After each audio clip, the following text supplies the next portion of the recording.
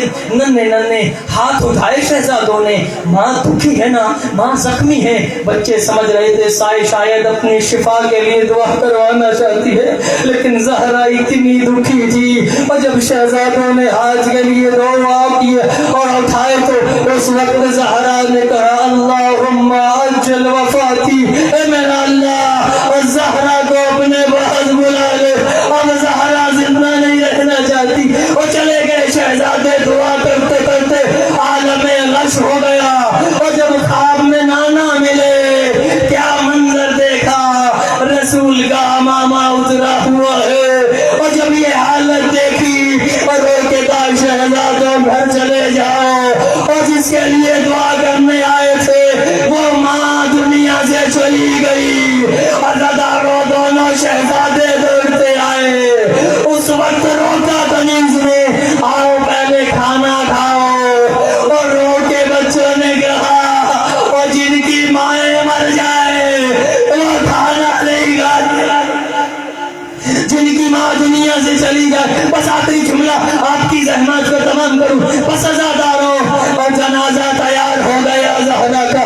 علی نے آخری ندا دی, آؤ میری اولاد. اور زینب ام کلثوم اپنی ماں کا آخری دیدار کرو. اور زینب بھی آئی, ام کلثوم بھی آئی. نہ آیا تو حسین نہ آیا. پکار کے کہا, اور جب تک ماں نہیں بلائے گی اور میں نہ آؤں گا. یہ جملہ کہنا تھا. علاوی کہتا ہے ابھی جملہ ختم ہوا تھا, کفن کے بند ٹوٹے. آؤ میرا غریب بیٹا, آؤ میرا پیاسا بیٹا, اپنی ماں کے گلے میں بازو ڈالے. آتے پہلے پیچھے آواز آئی, اے علی اپنی اولاد کو زہرا سے جدا کرو. آسمان کے فرشتوں نے تسبیح چھوڑی. آخری جملہ میں کہتا ہوں, ہائے مولا حسین آپ کی اچھی قسمت, ماں کا جنازہ اور باپ بڑی محبت سے جدا کر رہا ہے. ہائے 10 محرم حسین کا لاشا 4 سال کی سکینہ اپنے بابا کے لاشے میں گرتی ہے. شمن تماچے مارتا اور سکینہ رو کے کہتی یہ کہاں کا انصاف, بابا بھی میرا تماچے. اللہ لعنت اللہ.